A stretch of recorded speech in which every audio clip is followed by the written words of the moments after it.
খারাপ সময়টা হয়তো অতীত হয়ে যায়, কিন্তু মানুষের খারাপ ব্যবহারটা কখনো অতীত হয়ে যায় না। শুধু নিজে থেকে কথা বলা বন্ধ করে দেখো, দেখবে অনেক আপনজন পর হয়ে যাবে। আসলে কেউ আপন হয় না। যারা তোমার ক্ষতি চায় তাদের আঘাত করবে না, তাদের সামনে একটু হাসি মুখে বাঁচবে।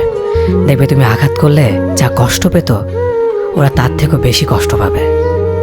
যত মিশবে ততই মানুষ চিনবে, অভিনয় যে কত প্রকার হয় তা বুঝতে পারবে।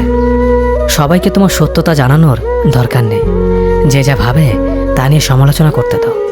বেঈমান মানুষগুলো কখনো অপরিচিত মানুষ হয় না, খুব কাছের মানুষগুলোই বেঈমান হয়। মানুষ চেনা শুরু করলে এমনিতেই বন্ধুর সংখ্যা কমে যাবে, এটাই বাস্তব।